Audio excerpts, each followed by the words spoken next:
ही ज़्यादा दुखदाई है। तो वहाँ पे मैं व्लॉग कर रहा था, लेकिन फिर मैंने व्लॉगिंग बंद कर दी थी, वहाँ पे रिकॉर्ड करना बंद। तो अभी बज रहा है रात के 3:30 और वार्निंग आ गई थी गवर्नमेंट की तरफ से कि काफ़ी सीवियर। हेलो एवरीवन और स्वागत है आपका मेरे एक और नए व्लॉग में। नया दिन नया व्लॉग।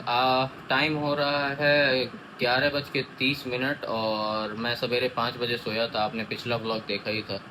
11:30 हो रहा है। अभी मेरी बहुत सारी ट्रेनिंग पेंडिंग है, तो उस ट्रेनिंग को करेंगे। तो अब मैं जा रहा हूँ लॉगिन करने।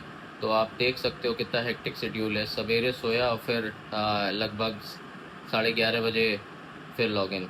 तो यही रहता है, काफ़ी टाइट शेड्यूल रहता है। और देखने वालों को तो वर्क फ्रॉम होम तो लगता है कि अरे वर्क फ्रॉम होम में तो बस मज़े ही मज़े हैं, लेकिन ऐसा नहीं है। ऑफिस से ज़्यादा काम करना पड़ता है वर्क फ्रॉम होम में। तो अब यही है कि लॉगिन करके फिर ट्रेनिंग करना है। सारी ट्रेनिंग ख़त्म करेंगे। ख़त्म करते करते 3-4 घंटे तो लग ही जाएंगे। उसके बाद फिर मुझे यहाँ से गांव जाना है, बाबा को लेके आना है। मैंने आपको बताया ही था पिछले ब्लॉग में, बाबा गांव गए थे और आज वो आएंगे, तो इसलिए लगभग 3:30-4 बजे मैं निकलूँगा उनको लेने के लिए। तो अब जब तक जो भी टाइम है उसमें अपनी ट्रेनिंग कंप्लीट करते हैं और मिलते हैं आपको थोड़ी देर में। मैं बताता हूँ कितनी ट्रेनिंग अभी करनी है। 1 2 3 4 5 6 7 8 ट्रेनिंग है और फटाफट से फिनिश करनी है ये। तो ये करते करते मुझे लगभग अभी इस समय 12 बज रहा है, तो 3 साढ़े 3 तो वैसे ही बज जाना है। तो काफ़ी हेक्टिक शेड्यूल रहता है। और बहुत सारे लोगों को ऐसा भी लगता होगा कि वर्क फ्रॉम होम में तो मज़ा ही मज़ा है, लेकिन ऐसा नहीं है। वर्क फ्रॉम होम में ज़्यादा काम करना पड़ता है as compare to office. Office में तो क्या है, आप गए पंच इन किया, आपने ऑफिस 5 बजे के बाद आप जब भी वहाँ से निकले काम ख़त्म। लेकिन यहाँ पे आपको, क्योंकि सबको पता है कि सिस्टम के पास ही में होगा या लैपटॉप के पास ही में होगा, तो वर्कलोड ज़्यादा रहता है वर्क फ्रॉम होम में। फाइनली ट्रेनिंग ख़त्म। तो ट्रेनिंग ख़त्म हो गई है। ऑलमोस्ट 2:30 बज रहा है। तो अब मैं जा रहा हूँ लंच करूँगा और लंच करने के बाद फिर यहाँ से निकलेंगे गांव के लिए। बाबा को वहाँ से पिक करना है, फिर वापस गोरखपुर आना है। तो चलिए चलते हैं, लंच करते हैं। और आज लंच में मेरी फेवरेट चीज़ बनी है, वो मैं आपको दिखाता हूँ।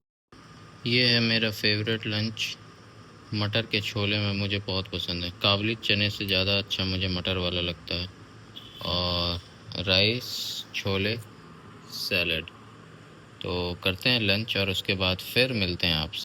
तो अभी समय हो रहा है 5:30 और आपने देखा था कि मैं खाना खा के फिर गांव चला गया था।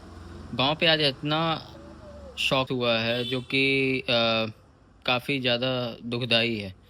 तो वहाँ पे मैं व्लॉग कर रहा था, लेकिन फिर मैंने व्लॉगिंग बंद कर दी थी, वहाँ पे रिकॉर्ड करना बंद कर दिया था, क्योंकि कुछ सेंसेबल व्लॉगिंग भी होती है।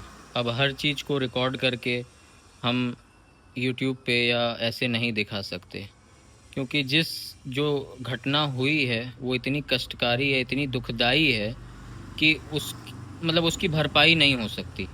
जो घटना हो गई है गांव पे, और वो घटना ये हुई है कि बाबा मुजेश्वर नाथ जी का मंदिर, आप अगर मेरा ब्लॉग देखोगे तो वहाँ पे एक आपको मैंने सरोवर दिखाया था। वहाँ पे आज 3 बच्चे आए हुए थे बाहर से, बगल के गांव से। और वो वहाँ पे रील शूट करने के चक्कर में उसमें से एक बच्चा डूब के मर गया, 16 साल का था।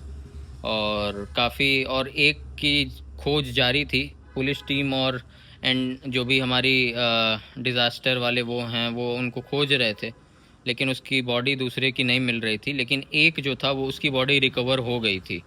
तो उस चीज़ को रिकॉर्ड करना मेरे लिए काफ़ी, मैं तो नहीं रिकॉर्ड कर सकता, क्योंकि ये कोई मतलब नहीं होता कि अपने व्लॉग के लिए, अपने कंटेंट के लिए मैं कुछ भी रिकॉर्ड करके डालूं। तो काफ़ी पेनफुल था। मैं बहुत देर तक वहाँ पे बैठा भी हुआ था, वहाँ पे देख भी रहा था।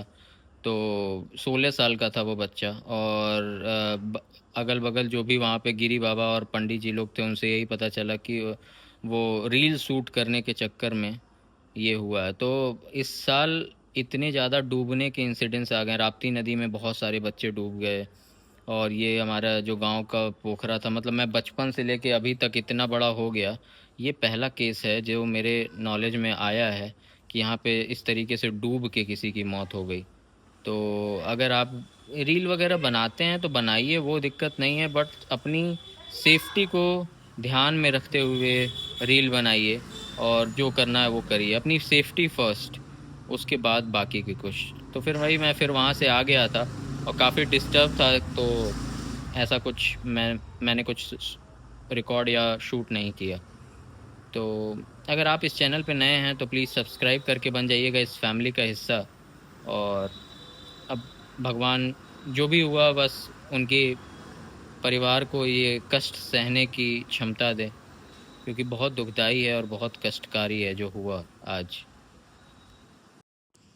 अभी बज रहा रात के 3, और बहुत सीवियर वार्निंग आई थी कि काफ़ी तेज़ आंधी तूफ़ान और वो बारिश हो सकती है। तो बारिश तो स्टार्ट हो गई है, हवा भी काफ़ी तेज़ चल रही है, बादल ये सारे लगे हुए हैं, झीसा पड़ना स्टार्ट हो गया है।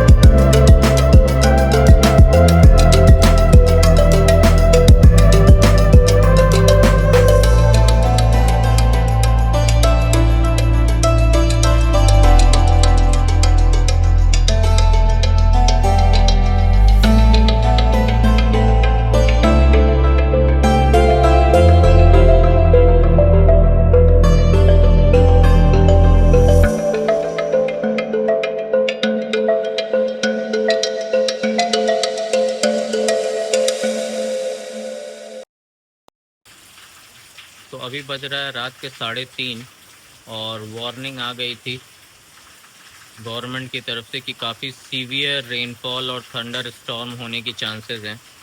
आंधी तूफान के साथ बारिश हो सकती है।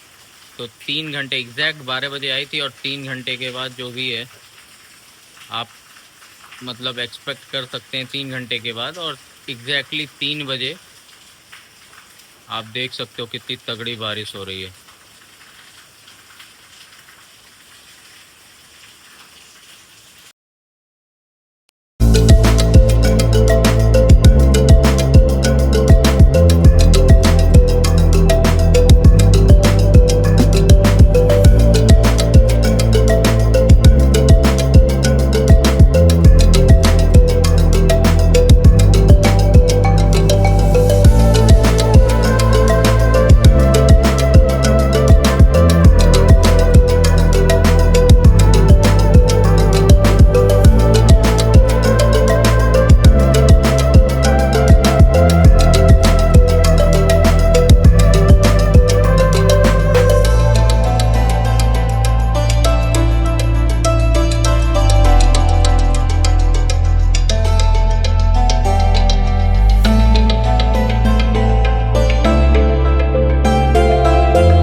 तो अभी 3:40 हो रहा है और मैं लॉग आउट कर गया हूँ बाहर। बारिश काफ़ी तेज़ हो रही है, और हमें 12 बजे एक नोटिफिकेशन भी आया था कि 3 घंटे के बाद आपके रीजन में काफ़ी तेज़ बारिश और हवा के चलने की आशंका है। और एग्जैक्ट 3 3 साढ़े 3 बजे के आसपास आंधी तूफान की तरह बारिश भी काफ़ी तेज़ हो रही है।